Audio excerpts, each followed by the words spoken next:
세번역 성경으로 읽겠습니다. 뱀은 주 하나님이 만드신 모든 들짐승 중에서 가장 간교하였다. 뱀이 여자에게 물었다. 하나님이 정말로 너희에게 동산 안에 있는 모든 나무의 열매를 먹지 말라고 말씀하셨느냐?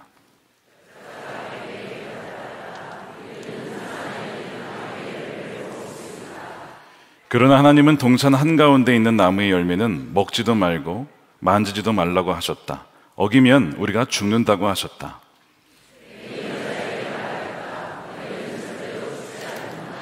하나님은 너희가 그 나무 열매를 먹으면 너희의 눈이 밝아지고 하나님처럼 되어서 선과 악을 알게 된다는 것을 아시고 그렇게 말씀하신 것이다.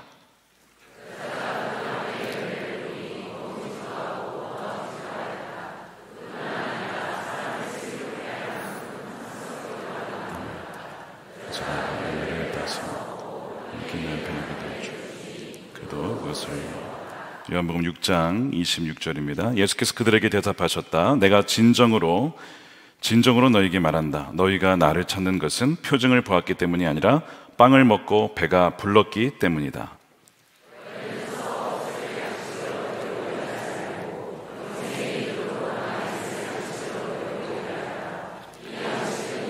너희에게 줄 것이다.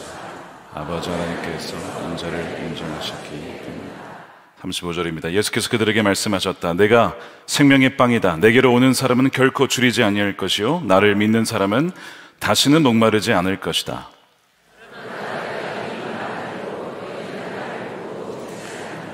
아버지께서 내게 주시는 사람은 다 내게로 올 것이요 또 내게로 오는 사람은 내가 물리치지 않을 것이다. 그것은 내가 내 뜻을 행하려고 하늘에서 내려온 것이 아니라 나를 보내신 분의 뜻을 행하려고 왔기 때문이다. 아멘. 하나님의 말씀입니다. 2025년 원하트 신년 금식성의 세 번째 말씀은 결코 줄이지 않는 인생이라는 제목의 말씀을 나누겠습니다. 금식성의 제목으로 결코 줄이지 않는 인생, 별로 안 맞는 주제이죠. 지금 줄이고 있는데 어떻게 결코 안 줄이냐. 여러분 금식하시면서 또 미디어 금식으로 여러 가지 다양한 형태로 참여하신 줄로 압니다. 이미 먹지 않고 줄인 상태에서 오신 분들에게 결코 줄이지 않는 인생이란 무엇일까? 이 제목에 역설이 있다는 걸 여러분 아셔야 됩니다. 먹는다고 줄이지 않는 것이 아닙니다. 여러분들의 영혼은 굶주리고 있을 수도 있습니다. 먹지 않는다고 여러분 줄이는 것이 아니라 먹지 않아도 만족할 수 있습니다. 영원히 만족할 수도 있습니다. 금식하며 줄이는 것 같아도 진정 만족하는 인생이 있어요. 오직 주님만으로 만족하는 인생입니다. 사실 세계 역사를 봐도 우리 인류의 역사를 보면 이 먹고 사는 문제가 가장 큰 주요한 주제입니다. 어찌나 우리나라도 이 먹는 것이 중요했던지 우리나라 인사가 밥 먹었냐고, 식사하셨냐고, 이게 인사였죠. 뭐 다른 나라에 그런 인사가 있겠습니까? 워낙 우리나라가 못 살았고 또 밥을 굶은 사람들이 많았기 때문에 밥은 먹었냐, 식사는 했냐, 굶지는 않느냐 이렇게 물어본 것이 인사가 된 거예요. 성경에도 보면 만찬이라고 하는 것, 식사라고 하는 것은 하늘나라의 천국잔치를 상징합니다. 그래서 예수님께서는 종종 오병이어 기적과 같이 사람들을 먹이시면서 천국이 어떠한 곳인지 그를 맛보게 해 주셨어요. 물론 그 빵이라고 하는 것은 궁극적으로는 내가 생명의 빵이기 때문에 나를 먹는 자는 영원히 줄이지 않을 거야 라고 하는 것을 가리키기 위해 그 표적을 보여주신 것이었죠.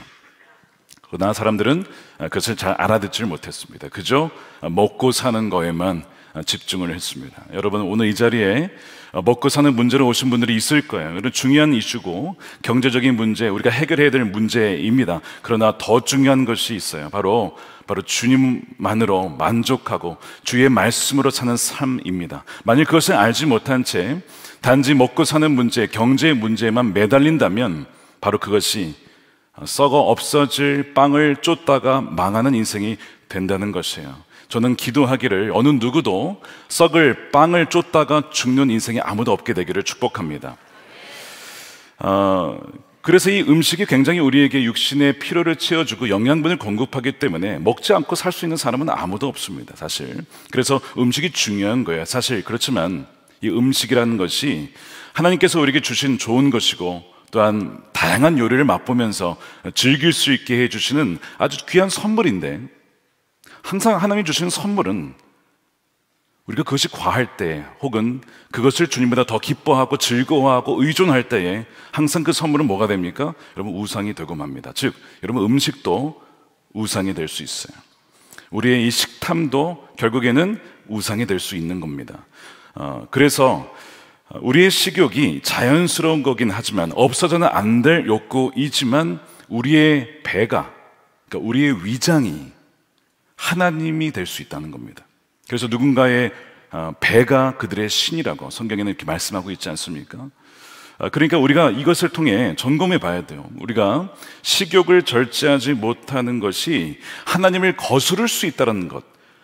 뭐 식욕을 통제하지 못하는 것이 무슨 하나님과 무슨 상관일까요? 여러분, 정말 그럴까요? 에서가 식욕을 통제하지 못해서 그걸 가지고 장자권을 팔아 넘겼습니다. 하나님께서 택하신 장자의 권리를, 그거를 그냥 팥죽 한 그릇에 팔아 넘겼어요. 여러분, 정말 비참한 일이죠. 또한 창세기, 우리가 오늘 읽었지만 태초에 이 원죄라고 하는, 우리가 지금 겪고 있는 모든 인류의 문제의 근원이 되는 이 원죄라고 하는, 타락이라고 하는 것은 바로 이 음식과 관련돼 있었다는 거예요. 바로 그 먹지 말라고 한 그 선악을 알게 하는 나무의 열매를 먹고 싶어 가지고 그것을 따 먹었다가 우리가 모두 지금 고통을 당하고 있는 것이죠. 그러니까 지금 우리가 겪고 있는, 여러분 개인적으로 겪든 가정이 겪든 지금 국가가 겪고 있는 어떠한 문제든지 뿌리로 돌아가 보면 결국에는 모든 문제의 원인이 이 창세기 3장에 있다는 것을 여러분 발견하게 될 것입니다. 본래 하나님께서 지으신 세상은 굉장히 선하고 아름다운, 보시기에 너무 좋은 세상이었죠. 그래서 아담과 하와가 에덴 동산에 살 때 하나님과 동행하며 살았어요. 하나님과 함께 살았습니다. 그분과 걸었습니다. 그곳에는 부끄럼도 없고 아픔도 없고 눈물도 없고 수치도 없었어요. 이것이 하나님이 창조하신 세상입니다. 자, 그런데 제가 한번 여쭤보겠습니다. 여러분, 행복하십니까? 답변을 잘 못하시겠죠. 물론 지금 시국의 상황이 그렇기 때문에 더더욱 그렇긴 합니다만, 근데 개인적으로 물어봤을 때 여러분 정말 행복하십니까? 라고 했을 때 나 정말 행복해요, 나 정말 너무 행복합니다 라고 답하실 수 있는 분이 과연 얼마나 될까요? 얼마나 될까요? 여러분, 왜 행복하지 않다면 왜 행복하지 않을까요? 행복하려면 예를 들면 가족의 문제나 직업의 문제나 건강 문제나 인생에서 겪는 문제들이 없어야 우리가 행복하다라고 말할 텐데, 이 문제들이 너무 많은 거죠. 한두 개가 아닌 거예요. 여러분, 기도 받으러 오신 분들의 기도 제목을 들어보면 대개 건강 문제, 자녀 문제, 재정, 직업 문제, 관계 문제 이런 걸로 다 오십니다. 대개 5손가락에 다 들어와요. 여기에서 벗어난 경우가 별로 없습니다. 이런 문제들이 있으니까 우리가 말을 못하는 거예요. 행복하다라고 말을 못합니다. 근데 이것이 하나님이 원래 의도한 세상이 아니었다는 것을 여러분 성경을 통해서 우리는 알게 된다는 거예요. 왜 이런 완전한 행복이 무너지게 되었느냐라고 하는 것이죠. 그것이 이 바로 창세기 3장에 나와 있는 하나님께 대한 반역 때문에 그렇습니다. 뭐라고요? 하나님께 대한 반역이요. 하나님에 대한 거역입니다. 오늘 이 반역과 거역이라는 단어가 종종 나올 거예요. 여러분, 핵심 단어입니다. 굉장히 중요한 단어예요. 만약 이 반역과 거역의 마음이 내 안에 있다면 오늘 이 자리에서 오늘 다 두시고 깨끗이 해결하고 돌아가시는 여러분 되시길 축복합니다. 하나님께 대한 반역이 이 모든 행복을 다 산산조각 낸 원인이 되는 거예요. 자, 근데 이 반역은 어떻게 시작이 되었냐면 바로 이 뱀의 유혹 때문에 발생하게 됐습니다. 뱀의 유혹. 뱀의 유혹은 우리가 겪는 모든 고통과 문제의 뿌리가 무엇인지를 보여주는데, 자, 우리 그것을 좀 살펴보도록 하겠습니다. 자, 3장 말씀해 보면요, 이렇게 시작을 합니다. 1절이 뱀이 짐승 중에서 가장 간교하였다. 이렇게 성경은 뱀을 묘사하고 있어요. 이 간교하다라는 뜻이 뭔지 아십니까? 간교하다는 것은 영어로는 crafty라고 되어 있는데 교활하고 술수에 뛰어나다 이런 뜻입니다. 그래서 조작과 속임수에 능하다는 표현이 간교하다는 뜻이에요. 여러분, 이 뱀은 뭘 상징합니까? 사탄을 의미하죠. 사탄을 상징합니다. 사탄의 전략은 수백, 수천, 수만 가지입니다. 각 사람에게 커스터마이징을 해가지고 각 사람의 약점을 다 알고 있어요. 저를 포함해서 여러분 모두의 약점을 이미 다 프로파일링 다 끝났습니다. 그리고 그 약점을 어느 때에, 어느 시기에, 어느 장소에서 누구를 통해 하면 되는지를 이미 다 알고 있어요, 마귀는. 근데 여러분, 수천 수만 가지의 전략이 있지만 여러분 그걸 아셔야 됩니다. 모든 전략의 뿌리는 또 똑같습니다. 뭔지 아십니까? 바로 거짓말입니다. 이게 마귀의 전략이에요.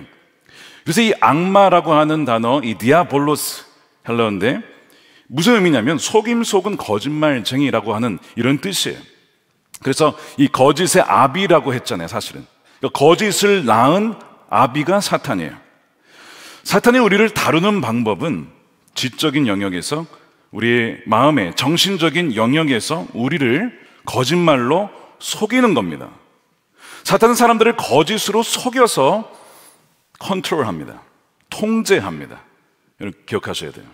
사탄은 속이는 것이고, 사탄은 우리의 지적인, 정서적인 여러 가지 면에서 속임으로써 우리를 통제하고 자기 뜻대로 움직입니다. 움직이게 만듭니다. 조종하는 거예요. 놀라운 건 뭐냐면 사탄은 사람들로 하여금 자신이 속고 있으면서도 속지 않고 있다라고 속게 만듭니다. 다시 말씀드릴까요? 사람들이 자신이 속고 있으면서도 나는 속지 않고 있다라고 속게 만든다고요. 그래서 사탄은 사람들이 자신은 결코 속지 않는다고 속이면서 속은 상태로 계속 머물게 하는 데의 달인입니다. 자, 이쯤 되면 점검해 봐야죠. 나는 혹시 지금 속고 있는 게 없느냐? 확률상 걸려있을 가능성이 많아요. 지금 사탄의 유혹에 저를 포함해서 마찬가지로 저는 항상 내가 마귀라면 나를 어떻게 유혹할까를 생각할 때가 있습니다. 종종 생각합니다. 적의 입장에서 생각하는 거예요. 적의 입장에서 내가 선한 목적의 담임인데 이 담임을 나를 무너뜨리려면 어디에서 어떻게 하면 무너질까를 생각해 보면요, 딱 답이 나와요. 자, 그러면 그걸 조심하는 겁니다. 이해하시겠습니까? 근데 그거를 알지 못하도록 그렇지 않다라고 속이는 또 영역이 있어요. 자, 그러니까 여러분 마찬가지예요. 지금 내가 마귀에게 뭔가 속고 있는 부분이 있을 수 있으면 여러분 인정해요. 여러분 겸손하게 인정할 때 하나님께서 지혜를 주시고 알게 하시고 빛으로 비춰주시고 감춰졌던 것을 드러내 주시는 거예요. 여러분 교회에, 우리 교회 감사를 해요. 감사, 재정감사, 사역감사. 그게 뭔가 감춰진 걸 드러내자 이게 아니라 우리의 연약함과 혹시 실수가 있을 수 있으니 삼자를 통해서 보자는 것이죠. 그래서 잘못된 것이 있으면 고치자는 거예요. 겸손하지 않으면요 절대 감사하지 않습니다. 감사를 행할 수가 없죠. 우리는 완벽한데 우리는 문제가 없는데 그러면 감사 안 하는 거죠. 근데 내버려 두는 거죠. 근데 우리 스스로가 약할 수 있음을, 우리가 완벽하지 않음을 인정하기에 외부로부터 와서 재정감사해 주십시오, 원래 안 해도 되지만 하는 이유가 바로 거기에 있는 거예요. 그러니까 우리 영혼도 마찬가지예요. 내가 주님께 머물러 있고 날마다 동행하려고 하지만 내가 지금 마귀에게 속고 있는 영역이 무엇인지를 겸손히 물으면 주님께서 이 말씀을 통해서 우리의 영적인 상태를 보여주신다는 거예요. 자, 그래서 여러분들은 마귀에 속고 있지 않다라고 확신하십니까? 만일 확신하신다면 어떤 기준으로 확신하십니까? 무엇을 기준으로 나는 옳고 그르다라는 것을 여러분은 확신하십니까? 여러분 말씀이죠. 말씀의 기준에 의해서 그것이 맞다 혹은 그르다가 우리의 기준이 되는 거예요. 그러나 사탄은 거짓말쟁이이기 때문에 이 모든 전략은 거짓말이라고 했죠. 자, 그러니까 성경 말씀을, 이 진리의 말씀을 왜곡시키는 데에 모든 에너지와 전략을 거기에 쏟는 겁니다. 진리를 왜곡시키고 속이는 데 거기에 쏟는 거예요. 그 거짓으로 사람들을 속여서 그 사람들을 지배할 수 있는 힘을 거기서 얻게 되는 거예요. 자, 이단에 빠진 사람들과 보이스피싱을 당한 사람의 공통점이 뭡니까? 둘 다 피해자라는 겁니다. 그렇죠? 피해자예요. 좀 불쌍한 분들이에요. 건져내야 됩니다. 근데 또 하나 공통점이 있어요. 속았다는 데 있습니다. 속았다. 꽤 오래 전인데 타교인 분이었습니다. 한번 기도받으러 오셨는데 3억 원 가까이 빚을 졌대요. 그러니까 어떻게 그러셨냐고 했더니 투자 사기를 당하신 거예요. 여러분, 투자가 나쁜 겁니까? 하나님께서 우리에게 맡겨주신 것을 잘 투자를 해서 5달란트, 2달란트 투자를 해서 남겨야 되니까 투자를 한 거겠죠. 그런데 투자를 할 때 그것이 굉장히 좋아 보였는데 사실은 사기였다는 거, 당신은 몰랐는데 나중에 당하고 보니까 알았더라는 거예요. 얼마나 마음이 아픈지. 주님, 이분을 위로해 주시고, 주님 빨리 이것이 밝혀져서 하나님 회수할 수 있는 은혜를 주십시오, 이렇게 기도해 드렸는데, 여러분, 이렇게 사기를 당한다는 것이 여러분 원하는 사람이 어디 있겠냐고요. 나 사기 당기를 원한다 한번 손 들어. 없잖아요. 아무도 없어요. 말도 안 되는 거죠. 그런데 왜 이런 일이 발생해요? 마귀는요, 속이는 데 능통하다니까요. 그래서 이게 사기인지 속임수인지 우리가 쉽게 분별하지 못하는 이유가 성경에 나와 있는데, 사탄도 광명한 천사의 모습으로 나타나기 때문에 그렇습니다. 천사의 모습이에요. 야, 내가 이 사람만 만나면 너무나 행복할 것 같고, 내가 이 사람이 얘기하는 건 그대로만 따라가면 나는 부자가 될 것만 같아. 아, 이 사람 나에게 보내주신 하나님의 천사구나. 광명한 천사로 나타나기 때문에 다 속는 거예요. 많이 속는 겁니다. 사탄이 만일 매끈한 아주 붉은색 피부에 뿔 달리고 나타나면 누가 속겠냐고, 거기에. 아유, 바로 사탄이라고 도망가지 않겠습니까? 사탄이 바보입니까? 그렇게 나타나게. 천사의 모습으로 나타나는 거예요. 그러니까 뭐가 있어야 됩니까? 여러분, 분별의 영이 있어야 돼요. 하나님 주시는 지혜와 계시의 영이 부어지게 되기를 축복합니다. 그래서 사탄을 분별하고 사탄의 악한 괴계를 분별할 수 있는 여러분 되시길 축복합니다. 그러나 분별하셔야 된다는 거예요. 속지 않으려면 분별해야 되는데, 또한 사단의 전략을 알아야 되죠. 사단의 전략은 유혹적인 거짓말이에요. 그래서 유혹을 하는데 어떻게 유혹을 하느냐, 말씀드린 것처럼 말씀을 왜곡시키는데, 이 말씀을 바탕으로 우리로 하여금 원망하는 마음이 들게 만듭니다. 뭐가 일어나게 한다고요? 원망이. 누구에 대해서? 하나님에 대해서. 자, 한번 읽어볼게요. 오늘 3장 1절입니다. 자, 아까 강교하였다까지는 제가 봤죠. 뱀이 여자에게 물어요. 하나님이 정말로 너희에게 동산 안에 있는 모든 나무의 열매를 먹지 말라고 말씀하셨느냐? 이렇게 물었어요. 모든 나무가 아니죠. 하나만 먹지 못하게 하셨어요. 근데 뱀은 모든 나무라고 하여서 일단 말씀을 과장시키거나 왜곡을 시키고 있습니다. 그러면서 이렇게 묻는 거죠. 하나님께서 모든 나무의 열매를 먹지 말라고 한 것이 사실입니까? 어떻게 그럴 수 있지? 하나님이 너희에게 어떻게 그렇게 대하시지? 하나님 너희를 사랑하면 다 줬겠지, 하나 뺐겠어. 이렇게 트는 거예요. 그러고 보니 그러네. 아, 나를 사랑하시면 다 줬어야지 왜 그건 안 줘? 이렇게 의심하게 하고, 뭔가 하나님이 나에게 잘못하신 것만 같은 생각을 들도록 이 사단은 그렇게 질문을 하는 거예요. 그때 하와가 대답을 해요. 동산 중앙에 있는 나무의 열매는 하나님 말씀을 듣긴 들었어요. 너희는 먹지도 말고 만지지도 말라, 너희가 죽을까 하느라 하셨느니라. 여러분, 이 말씀 잘 띄워보십시오. 띄워보세요. 그대로 두십시오. 하나님이 만지지도 말라고 했나요? 그런 말은 안 하셨어요. 먹지 말라고 그랬지. 만질 수는 있었어요. 근데 벌써 이게 마귀의 유혹에 들어갔는지 말씀을 하나 더 덧붙여버렸네. 아, 나는 먹고 싶은데 글쎄 만지지도 못하게 하더라고. 이런 식으로 뭔가 하나님에 대한 뭔가 서운한 마음이 살짝 들어가 있지 않아요? 아니, 만질 수도 있는 거 아니야. 근데 만지지도 못하게 하셔, 그분이. 이런 식으로 뭔가 좀 이상해요. 지금 분명히 말씀을 인용한 것 같은데 또 하나 있어요. 너희가 죽을까 하느라. 하나님 뭐라고 하셨습니까? 반드시 죽는다. 핵심입니다, 여러분. 반드시 죽는다. 내 말씀을 어기면 그 결과는 사망이야. 죄의 삭은 사망이야. 넌 반드시 죽어. 아, 예외는 있지 않을까? 반드시 죽는다고. 그걸 빼버렸어요.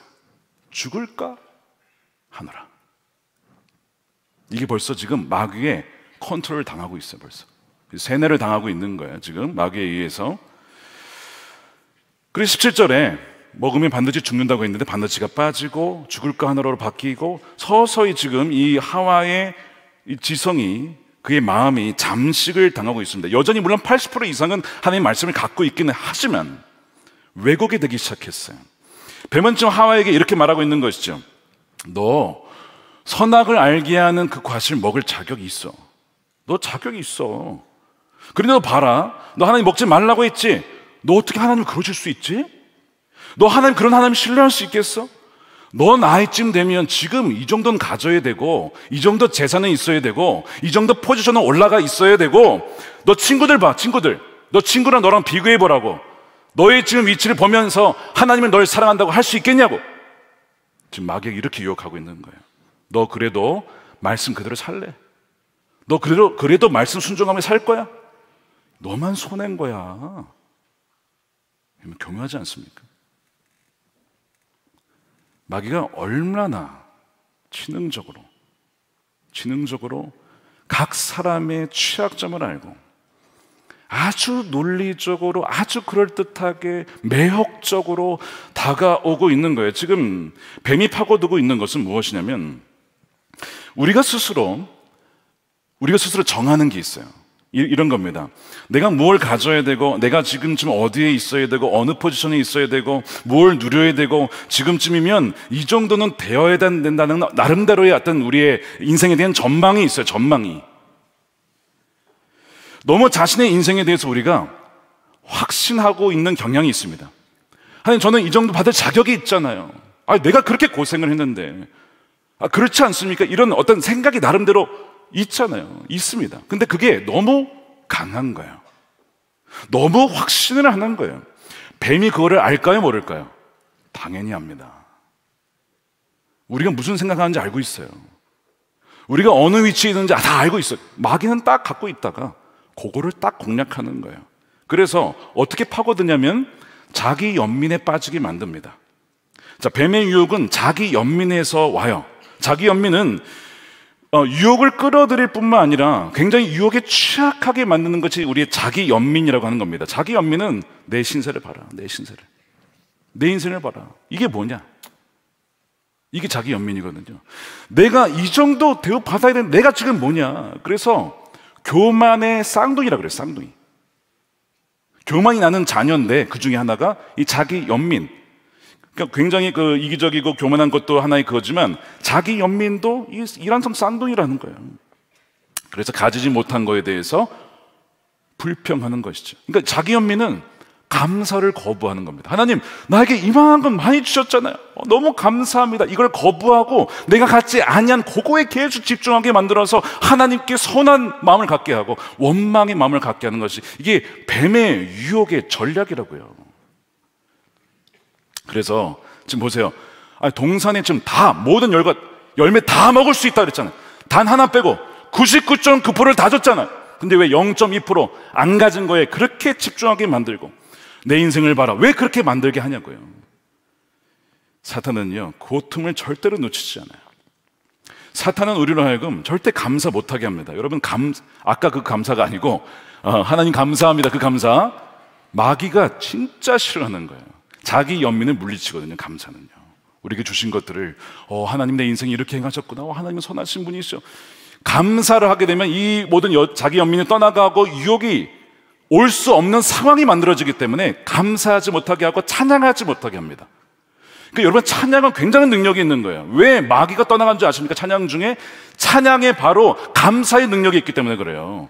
하나님 감사합니다. 찬양합니다. 내 삶 속에 행하신 일들을 찬양합니다. 마귀가 도망가는 거예요. 어떻게 할 수가 없는 것이죠. 예배의 중요한 요소가 뭐예요? 찬양인 거예요. 찬양. 굉장히 중요한 거예요. 우리가 오늘 찬양했잖아요. 두 손 들고 찬양했잖아요. 그 뭐예요? 하나님, 나의 여건과 형편에 상관이 없이 주님은 오르십니다. 주님은 나에게 모든 걸 전부를 주셨습니다. 하나님 감사합니다 하는 거 아닙니까? 그게 찬양이잖아요. 만일 여러분들이 매일의 삶 속에 찬양을 누락시켰다, 어느 날 그렇게 살다 보면 그럴 수 있죠. 바쁘다 보면 내가 오늘 주님을 찬양하지 못했네, 찬양을 듣지도 못했고 부르지도 못했네. 여러분, 그때가 위험한 순간이에요. 바로 그때 마귀가 이때다 싶어가지고 그때 바로 자기 연민을 싹 집어넣는 거예요. 넌 자격이 있는데 네 인생을 보라고. 이런 식으로 하나님께 원망하게 만든다고요. 그러니까 여러분, 뱀에 지금 유혹에 노출되어 있는 분들이 있을 거예요. 여러분, 찬양하지 않는 순간, 감사하지 않는 순간 이제 이어와 똑같은 겁니다. 나 잡아먹어라. 뭐라고요? 찬양하지 않고 감사하지 않으면 뱀아 나 잡아먹어라 하는 거라고. 매일마다 항상 범사에 감사하는 저와 여러분 되시길 축복합니다. 그러니까 예수님께서 시험에 빠지지 않도록, 자기 연민과 원망과 빠지지 않도록 뭐 하라고요? 깨어서 기도해야 된다라고도 말씀하셨죠. 자, 사탄이 이제 이렇게 자기 연민이든 뭐든 유혹했는데 얘가 딱 넘어가잖아요. 자, 그 다음 단계로 넘어가요. 그 다음 단계는 뭐냐면 아예 그냥 말씀을 아예 그냥 바꿔버립니다. 말씀을 아예 그냥 바꿔버려요. 그것이 4절이에요. 뱀이 여자에게 말하였다. 너희는 절대로 죽지 않는다. 와, 하나님은 먹으면 반드시 죽는다 그랬고 뱀은 정반대 얘기를 하고 있어요. 너희는 절대로 죽지 않는데요. 둘 중에 하나가 맞겠죠. 둘 중에 하나. 이 진리라고 하는 것은 배타성이 있어요. 이게 맞으면 이게 안 맞는 거예요. 어떤 분이 여러분들에게 예수님 믿지 마, 어떻게 예수님이 유일한 길이야, 생명의 길이야, 그렇게 말하신 분 있잖아요. 있을 수 있어요. 그렇죠? 전도 반대하시고 막 기독교 싫어하시는 분들은 어이, 진리라는 것이 다 상대적인 거죠. 어떻게 절대 진리가 있어? 여러분, 그것도 절대 진리를 주장하고 있는 거예요. 절대 진리가 없다라고 하는 절대 진리를 주장하고 있는 거라고. 그러니까 여러분, 이게 배타적으로 싸울 수밖에 없어요. 반드시 죽든지 아니면 살든지인데, 지금 하나님께서는 죽는다고 분명히 말했잖아요. 그러니까 죽지 않는다라고 완전히 말씀을 바꿔버려요. 그러면서 5절에 하나님은 너희가 나무 열매 먹으면 너희 눈이 밝아져서 하나님처럼 되어서, 이제 이게 굉장히 중요한 또 유혹의 포인트입니다. 하나님처럼 되어서 선과 악을 알게 된다는 것을 아시고 그렇게 말씀하신 것이다. 완전히 속았어요. 하나님처럼 될 수 없고요. 두 번째, 선과 악을 모릅니다. 인간은요, 타락해서 이 타고난 본성이 이기적이에요. 아이들 키워보면 알아요. 가르쳐 주지 않았는데 그냥 자기 거 그냥 뭐 내 것만 이러고 태어나요, 아이들이. 야, 넌 정작 아담의 후손 맞다. 야, 너 하와의 후손 맞다. 애를 키우다 보면 알아요. 저도 그랬을 거 아니에요, 부모님 키울 때. 우리 다 마찬가지거든요. 선과 악을 알 수 없어요. 우리는 무지에서 어둠 속에 있는 사람이에요. 거듭나기 전에는. 그러니까 지금 마귀는 정확하게 속이고 있는 거죠. 하나님처럼 된다, 선과 악을 알게 된다. 다 거짓말, 다 거짓말. 그러면서 무슨 얘기 하냐면 먹으면 눈이 밝아져서 하나님처럼 되니까 그게 너의 진정한 자유다. 너가 하나님이 되라. 하나님 의지하지 말고, 나와서 이렇게 기도하지 말고, 예배하지 말고, 금식하지 말고, 말씀 보지 말고, 너가 하나님 되면 되잖아. 너가 너의 인생의 주인이 되면 되잖아. 너가 너 인생의 왕이 되면 되잖아. 왜 누구에게 그렇게 비굴하게 가가지고 뭐 해 주십시오, 그럴 필요 뭐가 있어? 너가 하나님이 되면 되잖아. 여러분, 이것이 세상의 메시지입니다. 이것이 세상의 메시지라고요. 네 인생 네가 책임지지 누가 책임져 주냐? 예수가 밥 먹여주냐? 이게 예수님에 대한 세상의 조롱이라고요. 우리가 크리스천들이 받는 조롱 아닙니까? 이게 지금 마귀가 정확하게 우리에게 하는 얘기잖아요. 그래서 너가 돈과 재물과 권력을 가져봐. 하나님 안 부러워. 너가 하나님처럼 되는 거야. 날아가는 새도 떨어뜨려. 그 정도 올라가면 이렇게 유혹을 한다고요. 그러니까 사람들이 어떻게 해서든지 그 자리에 오르려고, 어떻게 해서든지 하여튼 재산을 모으려고 막 중요하고 필요하고 우리 인생에 주신 하나님의 선물인데 그것을 하나님 자리에 놓는 순간 그것이 우리의 뭐가 돼요? 우상이 되는 거죠. 지금 마귀가 그렇게 유혹을 하고 있는 거야. 그러면서 야, 하나님 말씀 순종하는 거 너 다 종속되는 거야. 너 매이는 거야. 너 평생 그러고 살 거야? 맨날 이 말씀 봐봐. 뭐 하지 말라. 뭐 하지 마. 맨날 허건을 하지 말래. 맨날. 여러분 십계명 보세요.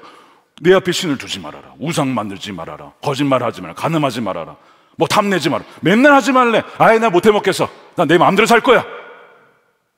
그런 적 없었어요, 여러분? 가끔 옛날에 그런 생각 했었어요.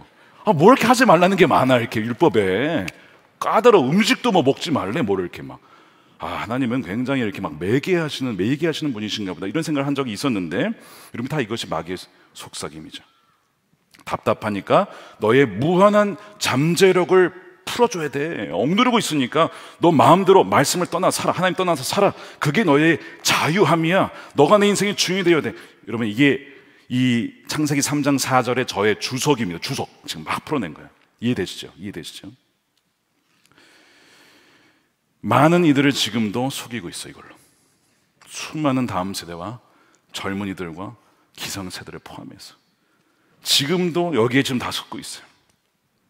수천 수백만 명의 사람들이 이 말에 속아서 여러분 죽어가고 있습니다. 하나님의 말씀을 어기는 불법의 사람들이 되었어요. 순종은 속박하는 것이고 불순종은 자유로운 것이다 라고 하는 마귀가 바꿔놓은 말씀을, 거짓을 사람들에게 지금도 계속 온갖 미디어를 통해서, 온갖 영상을 통해서, 음악을 통해서, 문화를 통해서 지금 퍼뜨리고 있는 거예요. 하와가 완전 유혹을 받았어. 설득이 된 거예요. 나 설득당했어. 어떻게? 나 설득당했네? 그러면서 어떻게 해요? 먹는 거예요. 설득당하니까 먹는 거예요. 6절 보십시오. 여자가 그 나무의 열매를 보니까 먹음직도 하고 보암직도 하였다. 뿐만 아니라 사람을 슬기롭게 할 만큼 탐스럽게 한 나무였다. 여자가 그 열매를 먹으면 죽는다 그랬잖아요. 먹으면 죽는다고 했잖아요. 그것을 따서 먹고, 아니 혼자 먹지 왜 남편을 왜 줘요? 또 남편을. 왜냐하면 부부는 한 몸이기 때문에 그래요. 그래서 사기단도 부부 사기단이 이렇게 많은 거지. 함께 있는 남편에게도 또 그걸 줘. 아니 그러면 남편은 당신 지금 뭐 하는 거냐고, 하나님께서 먹으면 죽는다고 하지 않았냐, 이렇게 혼내야 되잖아. 말없이 먹어도 말없이 먹어. 하와는 하나님처럼 되고 싶어서 열매를 먹었고요, 그 말씀을 어겼고요, 뱀에게 속아 조종, 통제, 이제는 마귀의 종이 되어버렸습니다. 아담도 함께 먹었어요. 똑같이 되어버렸어요. 하나님처럼 되고 싶은 것이 인류의 목표거든요. 사실 영생, 모든 지식을 알고 생명을 만들 수 있고 창조될 수 있는 걸 계속 연구하고 있어요 지금. 근데 아직까지 벼 하나 만들지 못해요. 씨 하나 만들지 못한다고 아직. 여러분, 이것이 하나님처럼 되고 싶은 것이 인류가 고통당하는 바로 이유였어요. 하나님을 떠난 거, 하나님의 말씀을 어기고 버린 거, 말씀에 불순종한 거, 하나님과의 관계에서 소외된 것, 이것이 세상에 존재하는 모든 악과 고통의 여러분 근본 원인입니다. 자, 이제 설명해 드릴게요. 이게 도대체 우리의 지금 삶과 무슨 연관이 있는지. 죄의 본질은 하나님만이 계셔야 할 자리에 우리 자신을 놓는 겁니다. 그래서 죄의 본질은 바로 이 고통의 원인이 되죠. 우리 악한 본성은 뭐냐면 하나님의 자리에 앉아서 하나님마저 자기의 유익을 위해서 이용하고자 하는 그런 속성도 우리 안에 사실 있어요. 어떤 분은 기도가 응답되지 않는다고 굉장히 힘들어하세요. 자신의 삶과 고통과 어려움이 너무 많다는 거예요. 재정도 막혀있고 건강도 무너져 있고 좀 이중고를 겪고 계신 분들이 계시죠. 그러면서 말씀하기를, 하나님께서 내 기도에 응답하지 않는다면 제가 기독교인이 되는 것이 무슨 소용일까요? 이렇게 얘기를 하세요. 하나님이 내게 도움이 되지 않으면 내가 기독교인이 되는 게 뭐가 소용이 있느냐. 어떤 분은 기도를 해도 자기가 벌써 방향을 다 정해놨어요.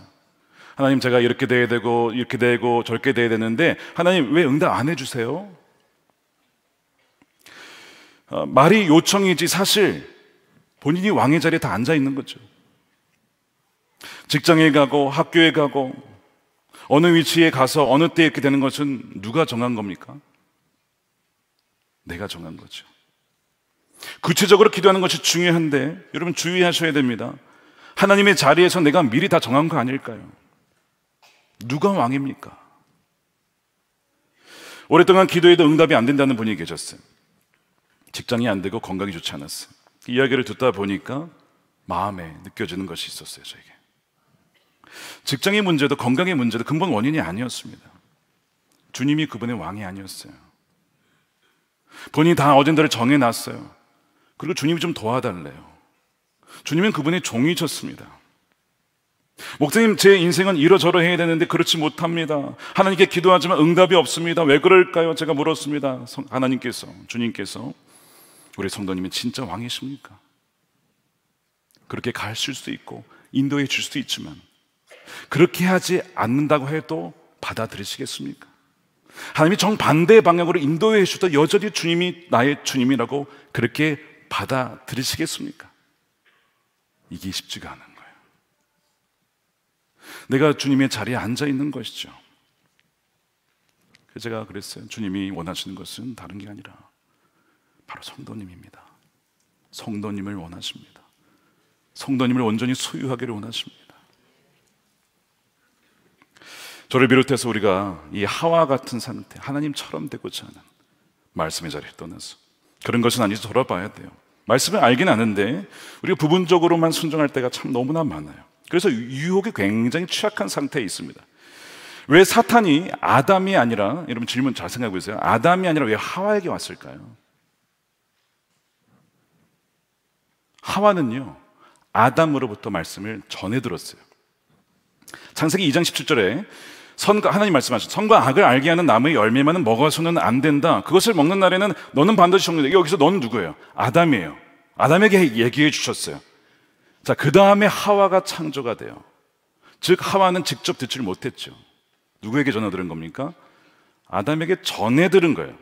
아, 그거 먹으면 죽는데, 뭐 어떻게 정확하게 전달했는지 뭐 빠뜨렸는지 그건 정확히 모르겠는데, 지금 이 하와의 말을 들었을 때는 반드시 죽는다고 했는데 그냥 죽는다고 하고 죽을까 하노라 하고 있고, 만지지 말라는 말은 없었는데 만지지도 말라고 하면서 굉장히 좀 서운해하고 있어요. 지금 사탄이 누구를 공격하냐면, 누구를 공격해요? 말씀을 아는데 잘 아는 것도 아니고 아닌 것도 아닌 그 사람을 공격하는 거예요. 여러분, 가장을 공격할 수 있죠. 아버지나 어머니, 리더니까. 그럼 뭐 가정이 다 무너지는 거예요. 근데 그 가정이든 조직이든 공동체든 가장 취약한 자를 먼저 공격하는 거예요. 동물의 왕국 보시면 소떼가 있어요. 이렇게 누구떼가 있는데 누굴 공격해요? 바깥에 튀어나온 어린 누구떼 혼자 튀어나왔어. 가장 약하지. 거기가 하이에나가 공격하는 거예요. 내가 하나님의 말씀을 어설프게 알면 아는 것 같긴 한데 잘 모르는 것도 아니고 아는 것도 아니고 이런 상태에 있으면요, 바로 그것이 마귀가 쉽게 공격할 수 있는 취약한 상태가 되는 거예요. 그 사람을 집중적으로 공격해서 무너뜨리는 거예요. 어디를? 가정을 무너뜨리고 교회를 무너뜨리고 국가를 무너뜨리는 겁니다. 마귀의 전략이라고요. 하와에게 온 이유가 바로 거기에 있는 거예요. 여러분, 하나님께 대한 반역에 부부가 동참했어요. 하나님께 대한 반역과 거역과 먹으면 죽는다고 분명히 말씀하셨는데 그를 먹었을 때에 어떻게 되었느냐? 모든 인류가 고통을 당하게 된 거예요. 그런데 이것이 지금도 마찬가지입니다. 조심스럽긴 하지만 이야기를 꼭 나누고 싶습니다.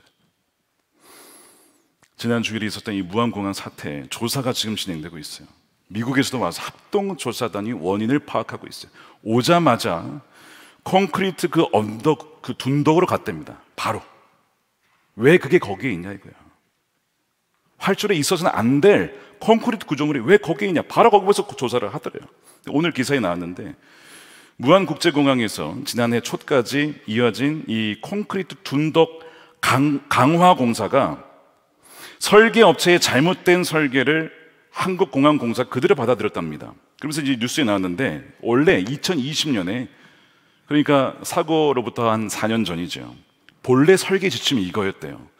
부서지기 쉽게 만드는 방안을 확보하여 해라. 어떻게 해요? 부서지기 쉽게, 비행기가 충돌해도 부서지기 쉽게 하는 그 방안을 만들어서 하라고요. 이미 지침이 내려왔다고요, 그것을. 그런데 막상 콘크리트 구조물을 더 강화를 했어요. 부딪혀 또 무너지지 않게끔. 그래서 이 강화된 구조물이 이번 사고에 결정적인 영향을 미친 거죠. 설계한 대로, 지침대로 하지 않은 결과가 무엇입니까? 179명이 소중한 생명이 희생당한 거예요. 여러분, 그 지침만 지켰어도, 이거 그대로 두면 항공기 만약에 상태가 어떤 추락 상태가 나서 활주로에 쫙 나갔을 때 부딪히면 죽으니까 이거 다 그냥 부딪히면 그냥 깨지는 걸로 만들어야 된다라고 이미 지침이 왔다고요, 벌써. 근데 하지 않았어요. 누가 하지 않은지 모르겠어요. 이걸 어기면 죽는다 그랬잖아요. 반드시 죽는다고 했잖아요. 이거 어떻게 할 거예요? 죽으면 어떻게 할 거냐고. 게다가 작년에 정부가 무안국제공항 19번 활주로, 사고가 난 활주로입니다. 2차례 이용 불가, 여기 하면 안 된다. 지금 활주로 공사 중이라 너무 짧아가지고 여기 이용하면 안 된다라고 2차례나 불가 판정을 냈어요. 그러면 하지 말아야 되잖아요. 국제 노선을 늘렸죠. 12월 초에 국제 노선을 늘린 바람에 지금 또 참사가 난 거예요. 하지 말라 그랬으면 국제 노선 안 늘렸으면 되잖아요. 기다려주면 좀 되잖아요. 활주로 좀 길어질 때까지. 계속 이런 일들이 쌓이고 왔는데 무시하고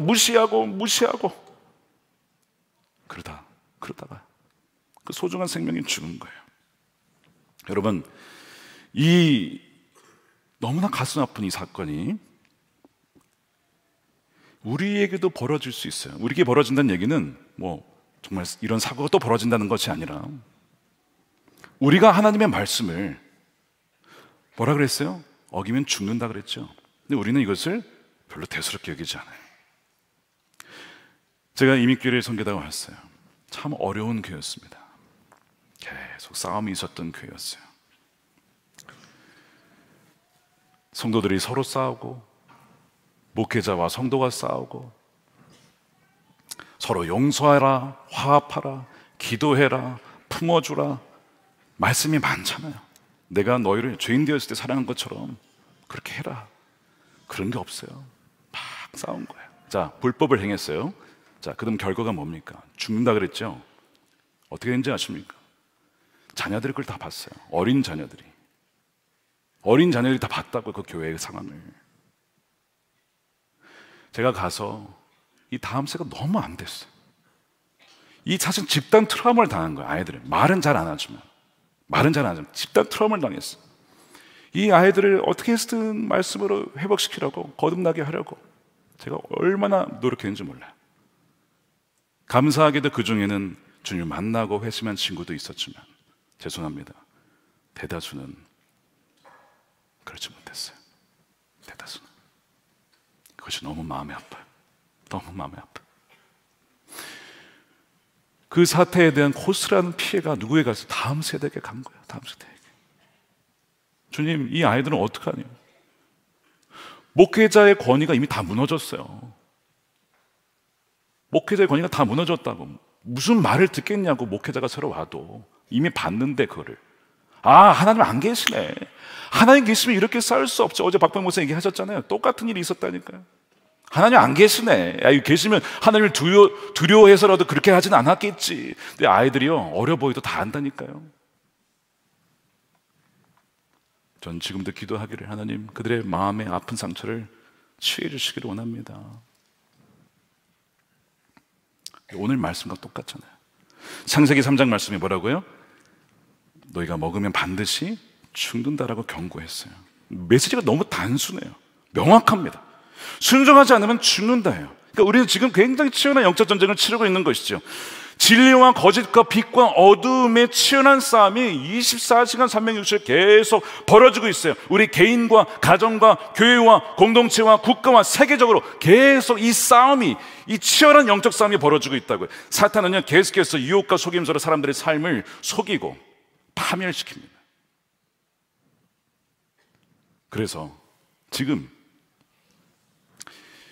이 나라의 너무나 아픈 이 상황 속에서 주님, 제가 어떻게 기도해야 됩니까? 라고 했을 때 주님께 저에게 주신 마음이 하나 있었어요.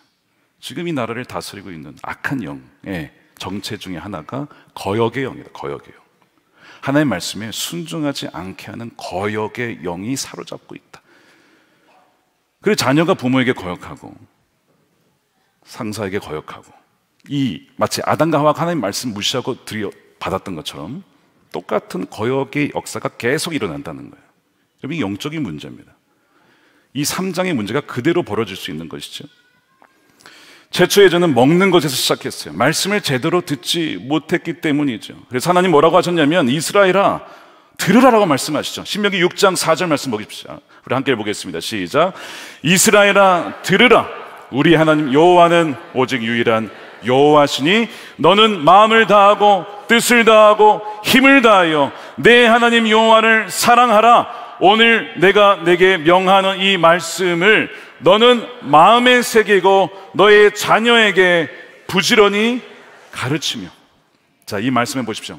들으라고 하잖아요. 이런 말씀 오늘 들으셨습니까? 하나님 주신 말씀 들으셨어요? 마음을 다해 뜻을 다해 힘을 다하여 하나님을 사랑하셨습니까? 이 말씀을 마음에 새기셨습니까? 자녀에게 부지런히 가르치셨습니까? 아니면 넷플릭스나 유튜브나 게임이 아이들을 가르치게 내버려 두셨습니까? 벌써 여기에서 우리가 하나님의 말씀에 뭐하고 있습니까? 거역하고 있어요. 선택적인 순종을 하고 있어요. 그 결과는 뭐라고요? 그대로 가면 죽는다는 거예요. 다음 세대도 죽고 자녀들도 죽고 교회도 죽고. 메시지가 너무 명확하죠. 어렵지 않잖아요. 근데 왜 우리는 그것을 심각하게 받아들이지 않는 것일까요? 분명히 우리는 말씀대로 살아야 되는 걸 알아요, 머리로는. 그런데 이 말씀대로 살지 못하는 것 중에 하나가 우리 육신의 어떤 소욕이 굉장히 강합니다. 그러니까 예수님을 따라가야 되는데 육신의 소욕은 정반대로 가는 거예요. 자꾸 싸우는 것이죠. 이것이 성령을 거스르게 만듭니다. 그런데 C.S. 루이스가 이런 얘기를 했었어요. 우리의 문제는 우리의 육신의 소욕이 너무 강한 게 아니고 너무 낮은 것에 쉽게 만족하기 때문이다. 음식이 주는 쾌락, 게임이 주는 쾌락, 뭐가 주는 쾌락, 거기에 너무 쉽게 거기에 그냥 만족해버려요. 하나님이 주시는 진정한 기쁨, 순종해 주는 기쁨과 주님과의 관계 안에서 오는 행복과 기쁨을 누리기보다, 그것을 추구하기보다 너무나 하찮은 만족, 거기에 그냥 머물러 있기 때문에 그것이 우리의 문제다라고 얘기를 한 적이 있어요. 그래서 로마서의 말씀에 우리의 육신의 소욕을 이거 어떻게 해야 되냐? 답을 주셨어요. 예수님을 믿으면, 진짜 믿고 의지하면 우리 안에 누가 오십니까? 성령이 오시잖아요. 성령에 의해서 육신의 소욕을 통제할 수 있다는 거예요. 아멘입니까? 자, 로마서 8장 12절. 그러므로 형제들아 우리가 빚진 자로 돼 육신에서 져서 육신대로 살 것이 아니니라. 13절에 너희가 육신대로 살면 어떻게 돼요? 반드시 죽을 것이로되. 얘기하고 있어요. 반드시 죽는다고 말씀하고 있습니다. 여기서도. 여러분, 여기 지금 성령이 이미 있는 사람에게 하신 얘기잖아요. 지금 교회에 주신 말씀이에요. 로마서가. 로마에 있는 성도들에게 주는 말씀 아니에요. 지금 성도들에게 주는 말씀인데 육신대로 살면 반드시 죽는다고 또 얘기하고 있어요. 지금 창세기 3장 말씀을 다시 반복하고 있는 거예요. 근데 성령으로서 몸의 행실을 죽이면 어떻게 해요? 산다는 거예요. 무릇 하나님의 영으로 인도함을 받는 사람은 곧 하나님의 아들이라. 아멘입니까?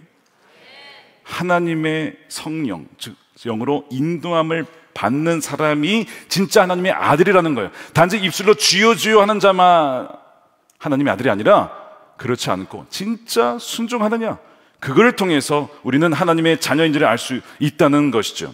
그래서 어떻게 하면 그러면 성령으로서 몸의 행실을 죽이느냐? 예수님께서 나를 따라오려거든 조건이 있다. 첫 번째, 자기를 부인해야 된다. 두 번째, 자기 십자가를 지고 쫓아와야 된다. 첫 번째 뭘 얘기하셨어요? 자기 부인을 얘기하셨어요. 똑같은 얘기입니다. 성령으로서 자기 몸의 행실을 죽이는 것과 자기 부인은 사실은 같은 얘기를 하고 있는데 여러 가지가 있어요. 우리의 육신의 소욕을 죽이고 성령을 따라 자기를 부인하는 여러 가지 방편 중에 하나가 무엇이냐면 바로 금식입니다.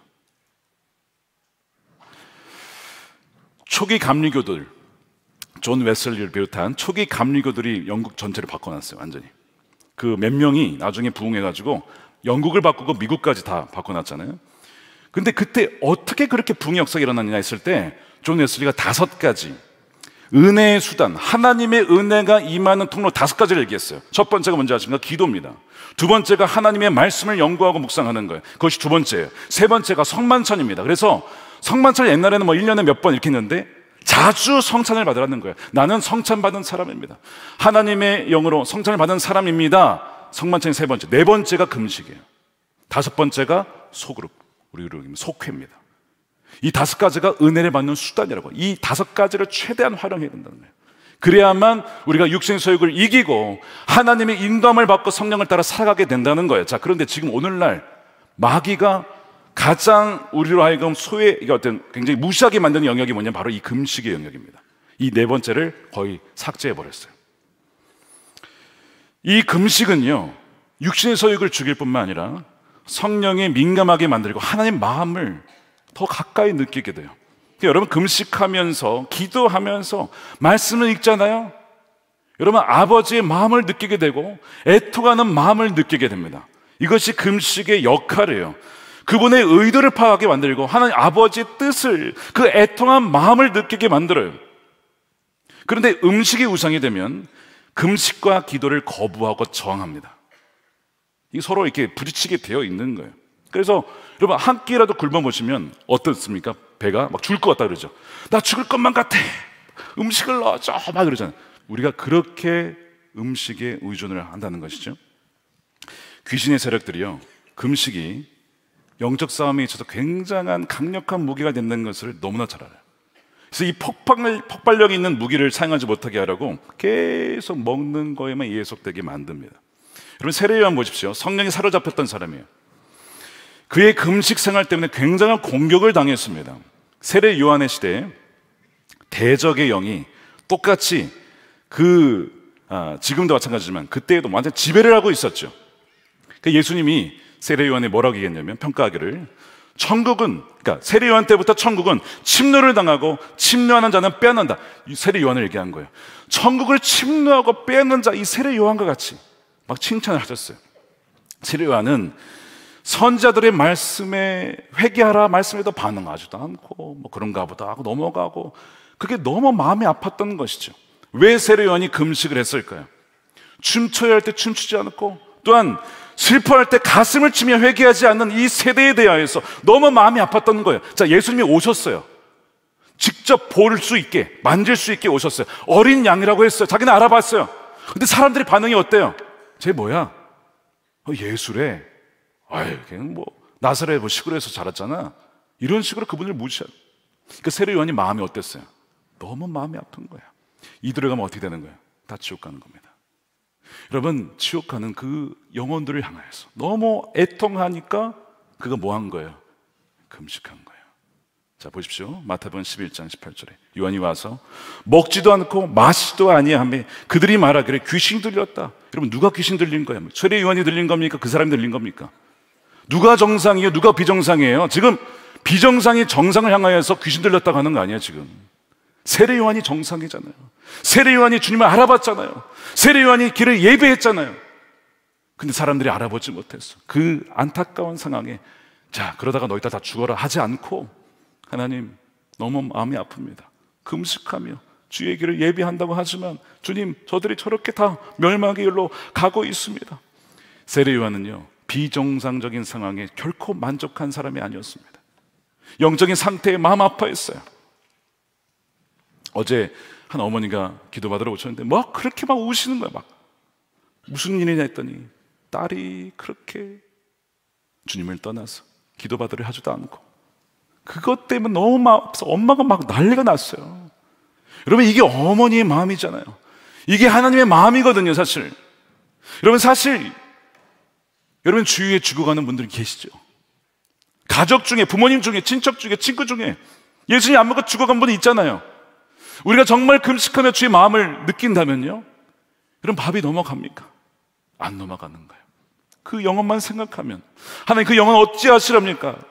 울며 기도할 수밖에 없는 거예요. 이것이 세례 요한의 마음이었다고요. 그래서 우리가 이 마음을 품을 수 있어야 돼요. 제가 그 기사의 제주항공 기장의 마지막 모습 아마 보신 분이 계실 거예요. 사진에 나왔어요. 마지막 순간까지, 충돌 바로 전이었어요. 마지막 순간까지 콕핏 그 앞에 위를 만지면 어떻게 했든 이 지금 181명의 영혼들이 달려있는데 이 죽음을 향해 가고 있잖아요. 지금 어떻게 해서 이분들을 살리려고 끝까지 그 마지막 순간에도 자기 영혼 생각하지 않고 나의 인생 생각하지 않고 살리려고 하는 그 마지막 장면이 찍혔어요. 제가 그것을 묵상을 하면서 그런 마음이 들었어요. 하나님, 저에게 이렇게 많은 영혼들을 맡겨주셨는데 정말 생명의 문으로, 생명의 길로 끝까지 가야 되는데 주님, 저의 모습은 과연 저분의 모습과 같습니까? 마지막까지 한 영혼이라도 건지기 위하여, 다음 세대 돌아오게 하기 위하여, 그렇게 애통해하며 눈물 흘리며 하나님 어떻게든지 말씀대로 순종하기 위하여 나아가게 하는 마지막 순간까지 주님, 저의 모습이 저 모습입니까? 아니면 부끄러운 모습입니까? 라고 묵상을 하게 되더라고요. 여러분, 이것을 생각하면요, 금식하지 않을 수가 없는 거예요. 세례요한이 그래서 금식한 것이죠. 세례요한이 사실 이런 칭찬을 받았어요. 여자가 낳은 자 중에 가장 큰 자래요. 와, 뭐 이보다 더한 칭찬이 어디 있어? 여자가 낳은 자 중에 가장 큰. 근데 여러분, 세례요한이 무슨 기적 행했습니까? 무슨 능력 행했습니까? 아니, 아무것도 안 했어요. 그런 거 없었습니다. 그의 위대함은 그의 사역에서 어떤 나오는 기적과는 아무 상관이 없었어요. 그의 위대함은 어디서 나왔냐면 금식과 기도하며 오직 하나님께 대한 충성과 복종, 그분과의 친밀함이 있었습니다.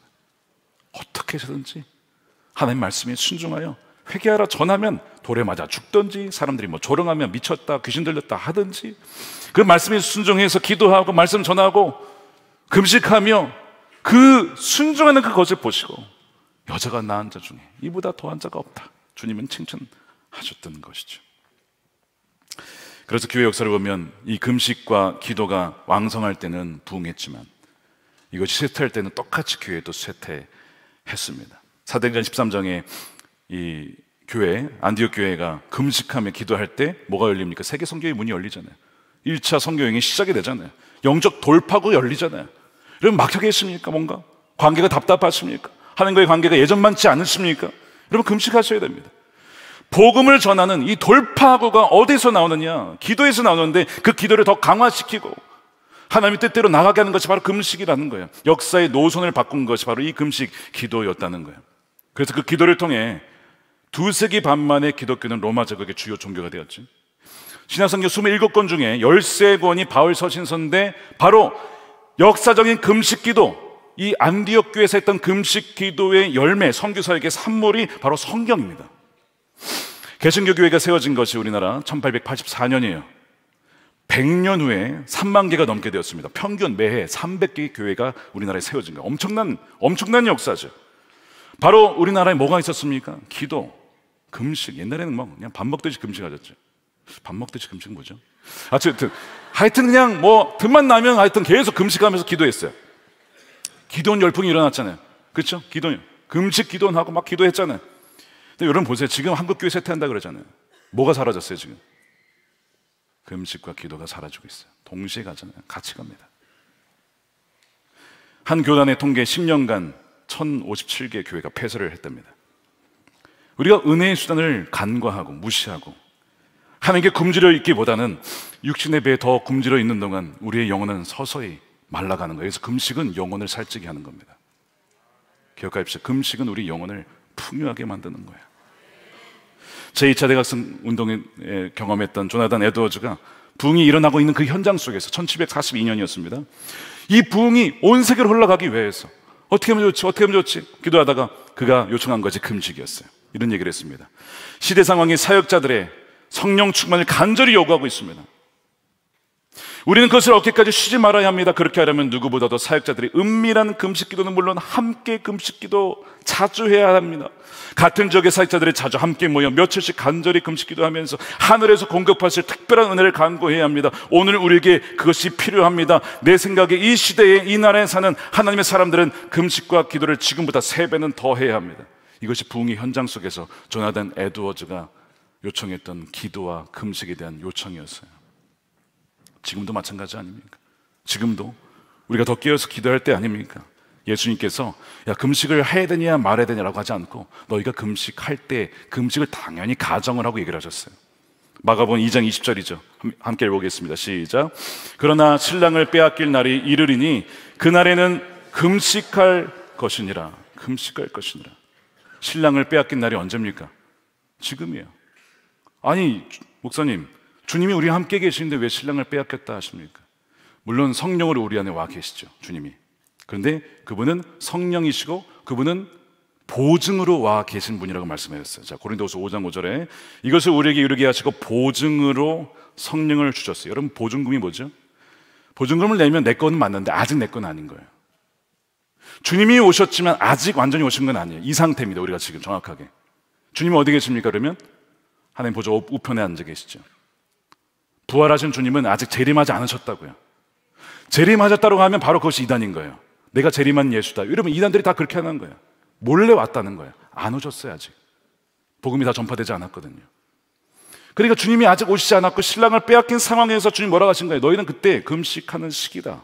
주님이 다시 오도록 마라나타 주 예수여 다시 옵소서. 그래서 우리의 눈물과 아픔을 씻어 달라라고 그 주님을 갈망하며 기도하라고 하면서 금식을 말씀을 하신 거였어요. 그래서 사도 바울도 우리가 이 땅을 살아가는 동안은 주와 따로 있는 상태라고 말씀하시죠. 고린도후서 5장 6절입니다. 그러므로 우리가 항상 담대하여 몸으로 있을 때에는 주와 따로 있는 줄을 아노니 이는 우리가 믿음으로 행하고 보는 것으로 행하지 아니함이로다. 성령이 우리 안에 계시긴 하지만 부활하신 주님은 우리와 따로 계시기 때문에 우리는 지금 주님을 눈으로 볼 수가 없어요. 만질 수가 없어요. 그래서 우리가 지금 모든 것을 행할 때에는 믿음으로 보고 믿음으로 행해야 됩니다. 자, 그러면 문제가 무엇이냐면 우리의 어려움은 믿음으로 보기가 어렵다는 거예요. 자꾸 우리는 육신의 감각으로 보려고 해요. 뭔가 내가 만져줘야 되고 느껴줘야 되고 이해가 되어야 되고 이런 식으로 믿음의 눈이 사라지게 된다는 것이죠. 바로 우리 육신이 너무 민감해서 그래요. 그래서 우리가 금식함으로써 금식할 때에 바로 우리가 성령의 역사에 민감해지면서 믿음의 눈이 열리고 주님께서 무엇을 원하신지가 분별이 되고 그 다음에 순종할 수 있는 힘이 주어질 수 있도록 돕는 것이 바로 금식이라고 하는 거예요. 여러분, 금식기도 하셔야겠죠. 금식기도가 바로 믿음으로 살아갈 수 있는 돕는 데에 중요한 도움이 된다는 거예요. 예수님께서 사역을 시작하기 전에 세례를 받으시고 금식을 40일을 하셨어요. 결코 줄이지 않는 생명의 빵이신 주님께서, 생명의 빵이신 그 자체이신 주님께서 바로 금식을 하셨는데 그때 마귀가 유혹하죠. 돌을 빵으로 만들어 버려라. 근데 바로 이것이 마귀 유혹이에요. 근데 예수님께서 만들지 않으셨어요. 그 이유가 여기 나옵니다.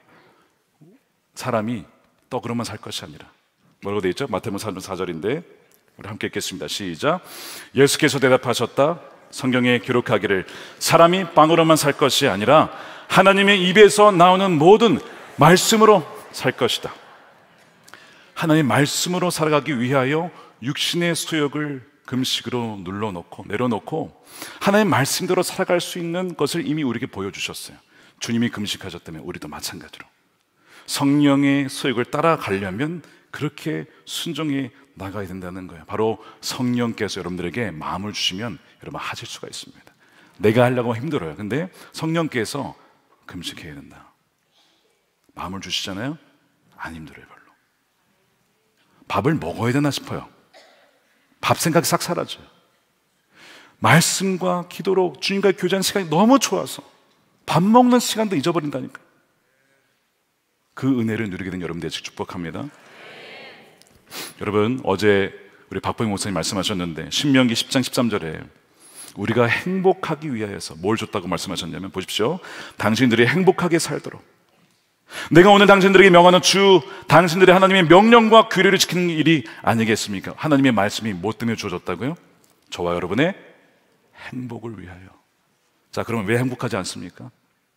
우리가 하나님의 말씀을 무시하고 어기고 내 마음대로 행하기 때문에 그래요. 그래서 이 말씀은 우리에게 행복을 위해 주어졌다는 것을 여러분 기억하셔야 됩니다. 예수님께서 뱀의 그 일을 다 뒤집으셨어요. 예수님은 뱀의 임의를 뒤집고 낙원을 회복시키기 위하여 오셨습니다. 뱀은 선악을 알게 하는 나무를 통해 우리의 마음에 거짓을 심어주었어요. 근데 예수님께서는 골고다 언덕에서 나무를 통해 그 우리 마음에서 거짓을 제거하십니다. 아담은 나무에 관한 말에 순종하지 않았지만 둘째 아담 예수님은 나무에 대해서 순종하시죠. 그 나무가 무슨 나무입니까? 십자가였어요. 십자가를 지심으로 우리의 모든 거짓과 거역에 대한 죄를 그분이 받으신 거예요. 사탄이 첫째 아담에게 갔듯이 둘째 아담이 예수님께도 갔습니다. 첫째 아담이 불법을 행하여 불순종하여 잃어버린 것을 둘째 아담이신 예수님께서 십자가의 나무에서 순종하여 회복을 시키셨어요. 그래서 누구든지 믿는 자마다 그 에덴을 회복하게 된다는 거예요. 참된 행복을 누리게 된다는 것입니다. 불법한 우리 대신에, 우리가 불법했잖아요. 불법한 자잖아요. 근데 우리 대신에 불법한 자가 되어서 죽으셨다고 말씀하시죠. 누가복음 22장 보십시오. 내가 너에게 말하노니 기록된 바 그는 불법자의 동류로 여김을 받았다 한 말이 내게 이루어져야 하리니, 하나님의 말씀을 어기고 불법한 우리를 대신하여 본인이 불법한 자가 되어서 그 십자가로 그 나무를 지심으로 말미암아, 거기에 죽으심으로 말미암아 우리를 살리신 분이 우리 주님이십니다. 주님을 믿는 자마다, 우리가 회개하고 주님을 믿는 자마다 다시는 멸망치 않고 진정 이제는 예수님 말씀대로 살아갈 수 있는 능력과 그 행복이 부어지게 된 줄로 믿습니다.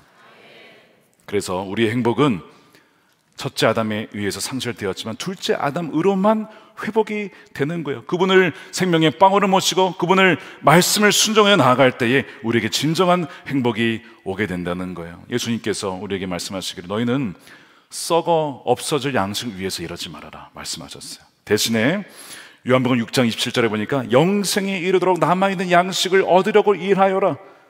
영생을 얻도록, 영생에 이르도록 남아있는 양식을 얻으려고 일하여라. 여러분, 이 양식이 뭘까요? 이 양식은 하나님의 뜻대로 사는 것입니다. 이것이 주님의 양식이었어요. 주님의 양식. 자, 요한복음 4장 34절 함께 읽어보겠습니다. 시작. 예수께서 그들에게 말씀하셨다. 나의 양식은 나를 보내신 분의 뜻을 행하고 그분의 일을 이루는 것이다. 그분의 뜻을 행하고 이루는 여러분 되시길 축복합니다. 결코 줄이지 않는 삶이에요. 결코 줄이지 않는 삶이라고 주님께서 약속하셨습니다. 요한계시록에 라오디게아 교회 성도들 얘기가 나와요.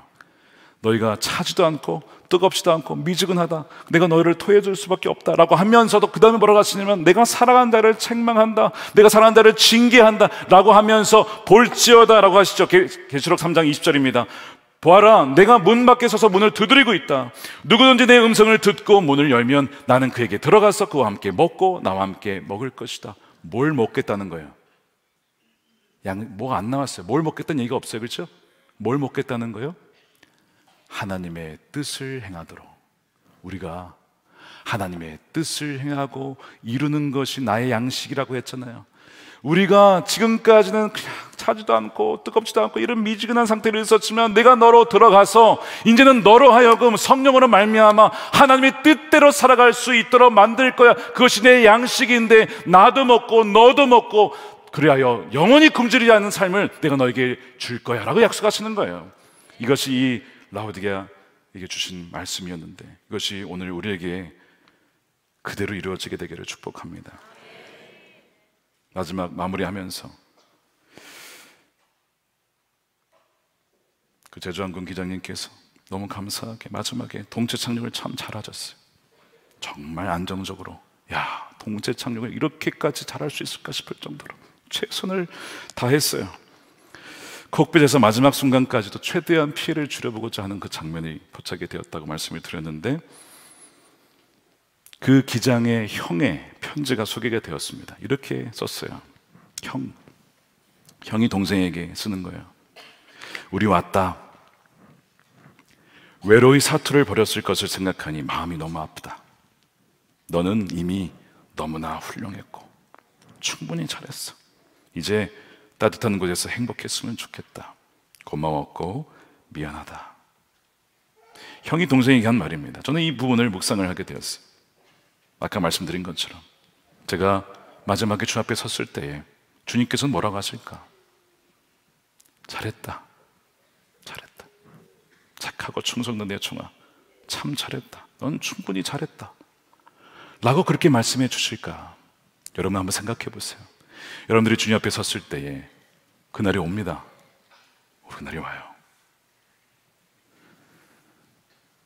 정말 생명의 빵이신 주님을 의지하고 하나님의 뜻대로 순종하며 살아가다가 주님 앞에 서서 잘했다.